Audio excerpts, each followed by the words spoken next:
Good evening student. आपण मागील लेक्चरमध्ये ज्यूट कल्टिवेशनमधील काही महत्त्वाचे पॉइंट्स डिस्कस केलेले आहेत. त्यामध्ये आपण त्याचे दोन स्पेसीज जे आहे कॅप्सुलॅरिस आणि ओलिटोरियस याचा डिफरन्स पाहिलेला आहे. त्याच्यानंतर लँड प्रिपरेशन किंवा त्याला प्रिपरेटरी टिलेज असं आपण म्हणतोय ते पाहिलेलं आहे.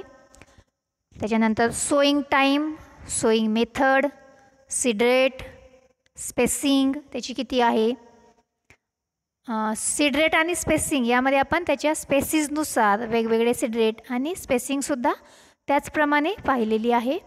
त्यानंतर इंटरकल्टिवेशन म्हणजेच आंतरमशागत, क्रॉप रोटेशन आणि मॅन्युरिंग म्हणजे त्याच्यासाठी लागणारं मॅन्युअर्स आणि फर्टिलायझरचं रिकमेंडेशन आवश्यकता किती आहे हे आपण मागच्या लेक्चरमध्ये अभ्यासलेलं आहे. तर आजच्या लेक्चरमध्ये आपण त्याचा पुढचा पॉईंट्स अभ्यासणार आहोत. हार्वेस्टिंग. पहिला मुद्दा आहे jute crop is harvested after about 4 months for fibre purpose. आता आपल्याला माहीत आहे की ज्यूट क्रॉप हे फायबर क्रॉप आहे आणि फायबर पर्पजसाठी आपण त्याचं हार्वेस्टिंग करणार आहे. पण ते कधी करायचं आहे, 4 महिन्यानंतर. सोईंग केल्यानंतर 4 महिन्यानंतर आपण ते हार्वेस्टिंग करणार आहोत फॉर फायबर पर्पज. सेकंड मुद्दा आहे harvesting is done Wien crop is in small pod stage. तर ज्यावेळेस आपण फायबर पर्पजसाठी हार्वेस्टिंग करणार आहे त्यामध्ये पॉड स्टेज म्हणजे त्याला जे सीड फॉर्मेशन होणार आहे तर त्या दरम्यान आपल्याला हार्वेस्टिंग करायचं आहे. स्मॉल जी स्टेज असेल पॉडची किंवा पॉड डेव्हलप होत असणार त्या दरम्यान आपल्याला हार्वेस्टिंग करायचं आहे. तिसरा मुद्दा आहे harvesting is done by cutting the plant close to the ground. आपल्याला हार्वेस्टिंग करत असताना ते जे प्लांट्स आहेत ते ग्राउंड लेवलपासूनच कट करायचं आहे. पुढचा चौथा मुद्दा आहे they are left in the field for 2 to 3 days for dropping of the leaves. आणि हार्वेस्टिंग केल्यानंतर कट केल्यानंतर त्याला आपल्याला फील्डमध्ये किंवा शेतामध्ये 2 ते 3 दिवस आपण तसंच ठेवून देणार आहोत आणि त्यामुळे काय होणार तर त्याची जे पानं आहेत ते पानं पूर्ण गळून पडणार आहेत. पाचवा मुद्दा आहे the plants R tied in to the bundles and taken for rating. आता आपण फील्डमध्ये आपण तसंच ठेवल्यानंतर त्याची पानांची गळती झाल्यानंतर ते आपण त्याची गठ्ठे बांधायचे आहेत आणि त्याच्यानंतर आपण त्याच्यावर रेटिंग करणार आहे. आता रेटिंग म्हणजे काय हे आपण पुढच्या स्लाईडमध्ये पाहणार आहोत. Too early harvesting gives weak fibre and too late give the coarse and unlustered fibre. आता ह्याच्यामध्ये जर आपण अर्ली हार्वेस्टिंग जर करत असू तर त्यामधून मिळणारे जे फायबर आहेत जे धागे आहेत ते थोडेसे कमकुवत असतात, कमकुवत मिळू शकतात आपल्याला. आणि जर आपण फार उशिरा जर त्याची हार्वेस्टिंग जर केली तर त्याची जी क्वालिटी आहे फायबरची ती चांगली आपल्याला मिळणार नाही किंवा फायबर आहे तशी क्वालिटी कोर्स म्हणजेच काय तर त्याचा जो लवचिकपणा मऊपणा आहे तसा आपल्याला तो मिळणार नाही. तर हार्वेस्टिंग करत असताना आपल्याला ह्या 4-5 गोष्टी लक्षात ठेवायच्या आहेत. परत आपण कुठले महत्त्वाचे मुद्दे या ठिकाणी लक्षात ठेवायचे आहेत ते पाहूयात. 4 महिन्यानंतर आपल्याला हार्वेस्टिंग करायची आहे. कुठल्या स्टेजला करायची आहे तर पॉड स्टेज. हार्वेस्टिंग आपण कट करणार आहेत ते प्लांट 2 ते 3 दिवस आपल्याला फील्डमध्ये तसेच ठेवायचे आहेत, त्याचे गठ्ठे बांधायचे आहेत आणि ते रेटिंगसाठी वापरायचे आहेत.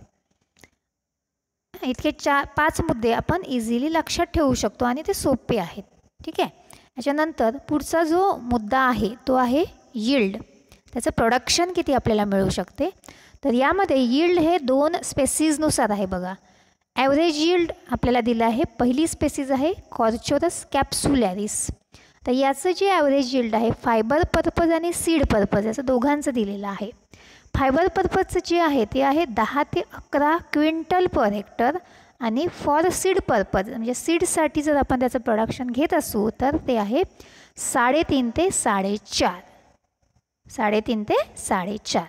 आता यामध्येच जेव्हा आपण त्याचं यील्ड लिहिणार आहे तर त्यावेळेस क्विंटलमध्ये, ठीक आहे, त्याचं युनिट जे आहे ते क्विंटलमध्येच लिहिणं अपेक्षित आहे. हे आपल्याला इथे लक्षात ठेवायचं आहे, नाहीतर KGमध्ये लिहिल्यानंतर सीड रेट हा जास्त होणार आणि यील्ड हे कमी असेल. आलं का लक्षात? त्याच्यामुळे ते गोष्ट लक्षात ठेवायची आहे. नंतर ॲव्हरेज यील्ड ऑफ कॉर्च्योरस ओलिटोरियस, दुसरी जी स्पेसीज फायबरचे जी यील्ड आहे ते आहे 15 to 16 क्विंटल, 15 ते 16 क्विंटल पर हेक्टर. आणि सीड्सचं जे यील्ड आहे ते आहे 1.5 ते 3, 1.5 to 3 क्विंटल्स पर हेक्टर. त्याच्यानंतर तिसरा मुद्दा आहे, the fibre content of the plant is about 5 to 6% of the green weight. आपण हे जे पीक आहे ते फायबर पर्पजसाठी घेतो आणि त्याच्यामध्ये असणारं जे फायबर कंटेंट आहे ते कशावर डिपेंड आहे, तर त्याच्या ग्रीन वेटवर ती डिपेंड आहे. म्हणून या ठिकाणी काय म्हटलेलं आहे, fibre content of the plant is about 5 to 6% of the green weight. आता हे बोल्ड केलेलं आहे बघा मी, 5 to 6% हे फिल इन द ब्लँक्सला विचारलं जाऊ शकते. त्याच्यामुळे तुम्ही नोट्समध्ये लिहित असताना त्याला अंडरलाईन करायचं आहे. ठीक आहे, हे दुसरा मुद्दा आपण पाहिलेला आहे, हार्वेस्टिंग, आणि हा दुसरा यील्ड. त्याच्यानंतर पुढे आपण जाऊया. मध्ये मगाशी सांगितल्याप्रमाणे रेटिंग हा वेगळा मुद्दा आपल्याला अभ्यासायचा आहे आणि तो अत्यंत महत्त्वाचा आहे. म्हणजे ज्यूट कल्टिवेशनमध्ये जर कुठला मुद्दा महत्त्वाचा असेल तर रेटिंग अँड एक्स्ट्रॅक्शन हे दोन्ही मुद्दे आपण सेपरेट पाहणार आहोत, वेगवेगळे अभ्यासणार आहोत. ठीक आहे, तर आपण सुरुवातीला रेटिंग म्हणजे काय हे पाहूयात, किंवा रेटिंग ही प्रोसेस आहे ती कशा प्रकारे केली जाते. पहिला मुद्दा आहे, the plants bundles are dipped 60 to 90 centimetre in standing water. आपल्याला हे जे गठ्ठे बांधून ठेवलेले आहेत आपण, तर हे गठ्ठे आपल्याला 60 ते 90 सेंटीमीटर ज्या ठिकाणी पाणी असेल, साचून असेल, त्या ठिकाणी आपल्याला हे त्या ठिकाणी डिप करायचे आहेत. ठीक आहे.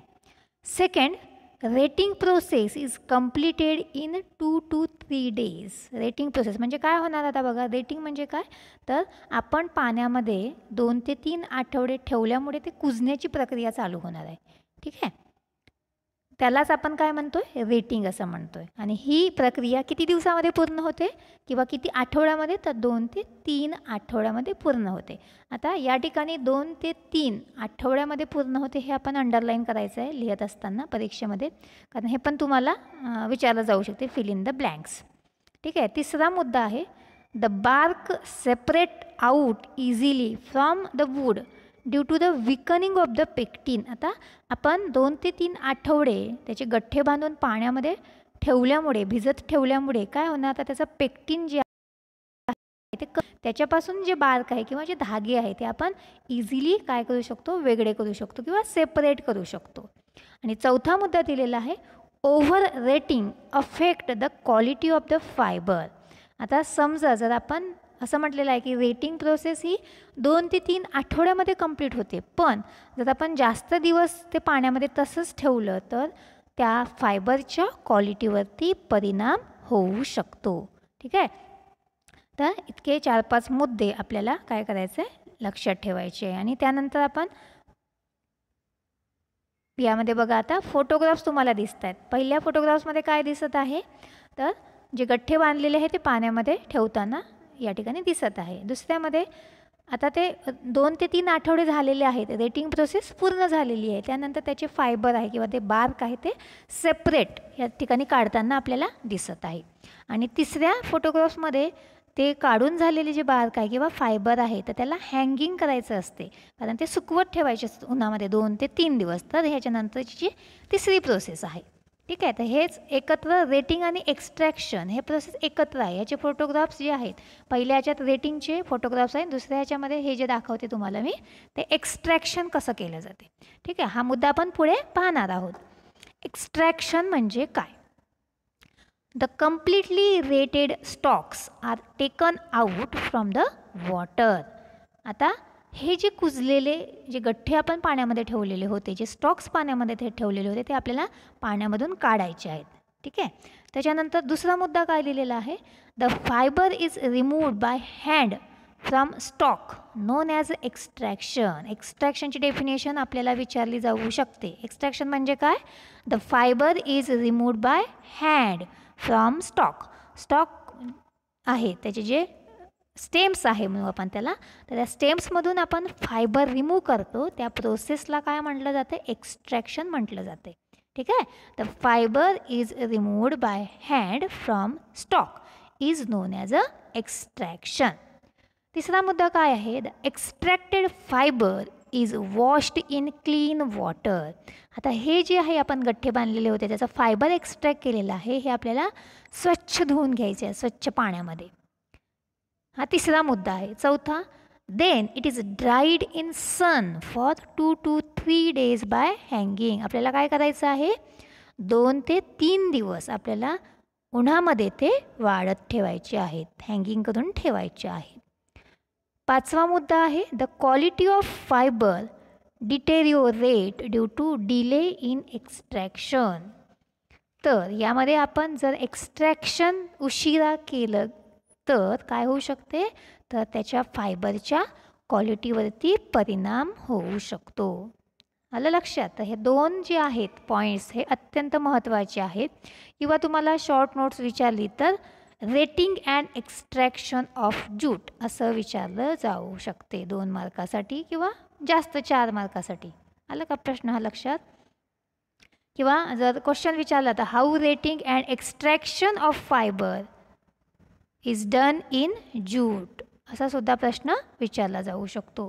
तर तशा पद्धतीने आपल्याला त्याची तयारी करायची आणि फोटोग्राफच्या माध्यमातून आपण ते आपल्याला लक्षात ठेवणं सोपं जाते की नेमकं रेटिंग म्हणजे काय आणि एक्स्ट्रॅक्शन म्हणजे काय. आधी त्याला ज्यूट जे आहे ताग आपण म्हणतो मराठीमध्ये, त्याला कुजवलं जाते पाण्यामध्ये आणि नंतर त्याचे जे पेक्टिन्स आहे ते कमकुवत झाल्यामुळे त्याच्यापासून आपण जे काही फायबर एक्स्ट्रॅक्ट करतो, फायबर जे काढतो, तर त्याला आपण एक्स्ट्रॅक्शन असं म्हणतो. ठीक आहे. कुजवण्याची प्रक्रिया झाल्यानंतर मग आपण त्याच्यापासून धागा निर्मिती करू शकतो. तर ह्या दोन्ही ज्या प्रोसेस आहे ह्या फार महत्त्वाच्या आहेत. नोट्समध्ये लिहित असताना आपण ते IMP करून ठेवायचं आहे. Jute cultivation, rating and extraction. या ठिकाणी सुद्धा बघा फोटोग्राफ्स आपल्याला दाखवले आहे, एकत्र कंबाईन करून दिलेला आहे. Rating process, rating of jute, या ठिकाणी कशा पाण्यामध्ये ते गठ्ठे ठेवलेले आहेत आणि नंतर दुसऱ्या 2 जे आहेत इमेजेस त्यामध्ये फायबर एक्स्ट्रॅक्ट करताना यामध्ये दाखवत आहेत. ठीक आहे. तर हे व्यवस्थित आपण लक्षात ठेवायचं आहे. यानंतर आपण पुढचा मुद्दा पाहणार आहोत, paste and diseases. Jute cultivation यामध्ये त्याचे काही पेस्ट येत आहेत आणि किंवा काही डिसीज आहेत, तर इतके महत्त्वाचे नाही आहे. त्याच्यावरती काही सेपरेट प्रश्न आपल्याला विचारला जाण्याची शक्यता तसे कमी आहे, कारण हे मायनर क्रॉप आहे. जसं कॉटन आहे तर कॉटनवरचे जे पेस्ट किंवा डिसीज आहे त्याच्या एखाद्या पेस्टबद्दल किंवा डिसीजबद्दल आपल्याला माहिती विचारली जाऊ शकते, पण तसं ज्यूटमध्ये विचारण्याची शक्यता कमी आहे. पण ती तुमच्या माहितीसाठी किंवा एखाद्या वेळेस जर प्रश्न विचारला गेला तर त्याचं उत्तर आपल्याला लिहिता येणं अपेक्षित आहे. म्हणून आपण एक थोडक्यात 2-3 पेस्ट आणि 2-3 डिसीज याचा आपण अभ्यास करणार आहोत. तर यामध्ये बघा पहिल्यांदा आपण पेस्ट पाहणार आहोत. ज्यूट सेमिलूपर, हेरी कॅटरपिलर्स आणि माइट्स हे 3 पेस्ट आहेत. त्याचे जे पेस्ट आहेत त्याचे फोटोग्राफ्स पण आपण पाहणार आहोत. पहिला आपण पाहूया ज्यूट सेमिलूपर. त्याचं नेचर ऑफ डॅमेज, कशा प्रकारे पिकांवरती अटॅक करते. द लार्वे, त्याचे नेचर ऑफ डॅमेज किंवा डॅमेजिंग स्टेज आपण त्याला म्हणतो, ती कुठली आहे? लार्वे म्हणजे अळी अवस्था. आपल्याला फोटोग्राफ्समध्ये अगदी क्लिअर चित्र या ठिकाणी दिसत आहे. Larvae feeds on leaves of top shoot and arrest the growth of the plant. म्हणजे हे जे काही लार्वे आहेत हे कशावर आपली उपजीविका करतात, तर जे वरचे पानांचा शेंडा आहे आणि त्या पानांच्या शेंड्यावरती जी पानं आहेत त्याच्यावरती ते फिडिंग करतात आणि त्यामुळे काय होते, तर त्याची जी ग्रोथ आहे ती त्याची वाढ होणं ही थांबते. Arrest the growth of the plant. आता याचं कंट्रोल मेजर काय आहे, याचं नियंत्रण कशा प्रकारे करायचं हे आपण पाहूयात. Shake off the larvae in water containing kerosene. हे जे काही लार्वे आहेत वेगवेगळ्या झाडांच्या वेगवेगळ्या भागावरती किंवा शेंड्यावरती वेगवेगळ्या प्लॅन्टच्या, तर हे आपल्याला काय करायचे आहेत, ज्या ठिकाणी हे असे लार्वे आहेत ते शेक करायचे, म्हणजे ते केरोसिन असणाऱ्या किंवा रॉकेल असणाऱ्या पाण्यामध्ये ते आपल्याला टाकायचे आहे. दुसरं कंट्रोल मेजर आहे dusting of 1.3% lindane powder at the rate of 20 kg per hectare. आपण काय करणार आहे, डस्ट करणार आहे. काय डस्ट करणार आहे, 1.3% लिंडेन पावडर डस्ट करणार आहे. एका हेक्टरला किती करायचं आहे, 20 ग्रॅम. एका हेक्टरसाठी किती, 20 ग्रॅम आपल्याला करायचं आहे. आणि त्यानंतर तिसरं जे कंट्रोल मेजर आहे ते आहे स्प्रेइंग ऑफ 0.05% एंडोसल्फान. आपल्याला 0.05% एंडोसल्फानची स्प्रेइंग करायचं आहे. ठीक आहे, म्हणजे आपण कंट्रोल मेजर काय बघितलेले आहे, केरोसिन असलेल्या पाण्यामध्ये आपल्याला लार्वे शेक करायचे आहेत, लिंडेन पावडर डस्ट करायचं आहे आणि एंडोसल्फान स्प्रे करायचं आहे. आणि त्याच्यानंतर जे काही त्याचं मेजरमेंट दिलेलं आहे ते आपण नंतर लक्षात ठेवू, किंवा पण पहिल्यांदा काय डस्टिंग करायचं आहे किंवा कुठलं पेस्टिसाईड स्प्रे करायचं आहे हे आधी आपल्याला लक्षात ठेवायचं आहे. ह्याच्यानंतर दुसरा जो पेस्ट आहे तो आहे हेरी कॅटरपिलर. याचं नेचर ऑफ डॅमेज बघा. आता त्याचं नाव दिलेलं आहे हेरी कॅटरपिलर आणि त्याचे जे फोटोग्राफ्स आपण बघतोय डाव्या साईडला तर ते आहेत, त्याचं नावाप्रमाणेच ते दिसते. त्याच्या शरीरावरती आपल्याला असे हेअर्स दिसतात, केस दिसत आहेत. ठीक आहे, तर त्याचं नेचर ऑफ डॅमेज बघा. The caterpillar feed on the leaves and cause defoliation. हे सुद्धा लार्वा स्टेज आहे आणि हे त्याच्यापेक्षा थोडीशी ॲडल्ट स्टेज आपण म्हणूया. लार्वाच्या पुढची स्टेज म्हणजे कॅटरपिलर. तर ते फीड कशावर करते, पानांवरती उपजीविका करते आणि त्याच्यामुळे काय होते तर त्या पानांची गळती होते. कॉज डिफोलिएशन. डिफोलिएशन म्हणजेच काय तर जे पानं आहे ते गळून पडतात. त्याचं कंट्रोल मेजर बघा. Collect egg masses and destroy. ज्या ठिकाणी अंडी घातलेली आहेत वेगवेगळ्या ठिकाणी पानांवरती तर ते आपल्याला एकत्र करायचं आहे आणि डिस्ट्रॉय करायचं आहे. सेकंड कंट्रोल मेजर काय आहे, dust 1.3% lindane powder at the rate of 20 kilogram per hectare. म्हणजे आपण जो पहिला पेस्ट होता सेमिलुपर त्याच्यामध्ये जे कंट्रोल मेजर पाहिलेले आहे ते सेम पॉईंट्स यामध्ये आपण सांगितलेलं आहे. यामध्ये सुद्धा लिंडेन पावडर प्रति हेक्टरला 20 किलोग्रॅम आपल्याला डस्ट करायचं आहे. पावडर आहे, आपण डस्ट करणार आहे. आणि तिसरा जो कंट्रोल मेजर आहे तो आहे एंडोसल्फान. स्प्रेइंग एंडोसल्फान 0.05% आपल्याला एंडोसल्फान स्प्रेइंग करायचे. आता हे जे काही दोन्ही पेस्ट आहेत ह्या दोन्ही पेस्टच्या कंट्रोल मेजरमध्ये दुसरा आणि तिसरा पॉईंट सेम आहे. ठीक आहे, हे आपण इथे लक्षात ठेवायला पाहिजे म्हणजे आपल्याला लिहिताना सोपं जाईल. परीक्षेमध्ये समजा विचारलं तर आणि लक्षात पण ठेवायला सोपं जाते. त्याच्यानंतर तिसरं जे पेस्ट आहे ते आहे माइट्स. त्याचं नेचर ऑफ डॅमेज बघा. Mites suck the cell sap from leaves due to which leaves turn reddish and dry. आता हे जे माइट्स आहेत तर हे काय करतात, पानांमधील रस शोषून घेतात. पानांमधील रस शोषून घेतात त्यामुळे काय होते तर ते पान आहे ते आपल्याला लालसर रंगाचं दिसते आणि त्यामुळे ते ड्राय होते, सुकते. ठीक आहे, सुकल्यानंतर ते थोडंसं आपल्याला ग्रीन त्याचा भाग आपल्याला नाहीसा होतो किंवा दिसत नाही. त्याचं कंट्रोल मेजर कसं करायचं आहे तर बघा. पहिला point, dust 300 mesh sulphur powder at the rate of 20 kg per hectare. आपल्याला सल्फर पावडर डस्टिंग करायचं आहे एका हेक्टरला 20 किलोग्रॅम. आणि दुसरं आहे स्प्रे 0.05% लाईम सल्फर. आपल्याला लाईम सल्फर हे 80 वेटेबल पावडर हे सुद्धा काय करायचं आहे, स्प्रे करायचं आहे. ठीक आहे, अशा प्रकारे आपण 3 याच्यावरचे पेस्ट बघितलेले आहे. ज्यूट, सेमिलुपर, हेअरी कॅटरपिलर आणि माइट्स. याच्यानंतर आपण डिसीज पाहणार आहोत. यामध्ये एकूण 4 डिसीज आहे बघा. काही डिसीजचे फोटोग्राफ या ठिकाणी तुम्हाला बघायला मिळतील. त्याच्यामध्ये stem rot, root rot, seedling blight आणि अँथ्रॅकनोज. ठीक आहे, त्याच्यामध्ये पहिला आहे स्टेम रॉट. सिम्पटम्स काय आहेत, brown spots are formed at collar portion which result in rotting of the stem. ठीक आहे, म्हणजे यामध्ये आपल्याला ब्राऊन कलरचे स्पॉट स्टेमवरती दिसत आहेत आणि हळूहळू ते काय होते, रॉटनिंग म्हणजे कुजू लागतात. आणि रूट रॉट पण तशाच प्रकारे आहे. सिम्पटम्स काय आहे, root become brown and decayed. Root किंवा मुळं त्याची कशी होतात तर ब्राउनिश कलरची होतात आणि ती थोडीशी कुजायला लागतात.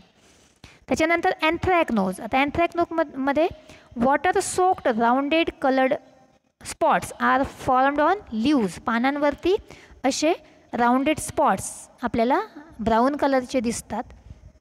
अशा प्रकारचं अँथ्रॅकनोजचं इथं फोटोग्राफ्स आपल्याला दिसते. त्यानंतर सीडलिंग ब्लाइट जो आहे, तर सीडलिंग ब्लाइटचे सिम्पटम्स काय आहे, तर ल्यूज and stem turn brown and dried. ह्याच्यामध्ये पानं असतील किंवा त्याचे स्टेम्स असेल तर ते ब्राउनिश कलरचे दिसतात आणि मग हळूहळू ते ड्राय होतात. हे 4 डिसीज थोडक्यामध्येच आहे बघा, stem rot, root rot, anthracnose आणि सीडलिंग ब्लाइट. आता ह्याचं कंट्रोल मेजर जे आहे, 4ही डिसीजचं एकत्रच आपल्याला दिलेलं आहे आणि 4 याला आपण एकत्रच कंट्रोलिंग करणार आहोत. Seed treatment with Agrosan or thiram at the rate of 2 to 3 gram per kg of the seed. आपल्याला काय करायचं आहे, सीड ट्रीटमेंट द्यायची. आपण हे कधी देतो आहे, तर बिफोर द सोईंग. ठीक आहे, ॲग्रॅसॉन किंवा थायरमची सीड ट्रीटमेंट द्यायची आहे 1 किलोग्रॅमला 2 ते 3 ग्रॅम. दुसरा कंट्रोल मेजर आहे grow resistant varieties, that is olitorius. आपल्याला ओलिटोरियस जी दुसरी व्हरायटीज आहे ती ग्रो करायची आहे ह्या रोगांच्या प्रादुर्भाव होऊ नये यासाठी. तिसरा कंट्रोल मेजर आहे स्प्रेइंग ऑफ 1% बोर्डॅक्स मिक्सचर, 1% बोर्डॅक्स मिक्सचर याची आपल्याला स्प्रेइंग करायचं आहे. आणि चौथा आहे follow long term crop rotation. Crop rotation आपल्याला इथं फॉलो करायचं आहे. तर या ठिकाणी आपलं ज्यूट कल्टिवेशन संपलेलं आहे. जे काही महत्त्वाचे पॉईंट्स मी सांगितलेले आहेत त्याचा तुम्ही फक्त सराव करायचा आहे. परीक्षेच्या दृष्टिकोनातून ते अत्यंत महत्त्वाचे आहेत. आणि तुम्हाला जर काही अडचणी असतील तर तुम्ही मला अवश्य विचारा. तुम्हाला हा व्हिडिओ आवडला असेल, माहिती इन्फॉर्मेटिव्ह असेल तर सबस्क्राईब करा आणि लाईक करा. धन्यवाद.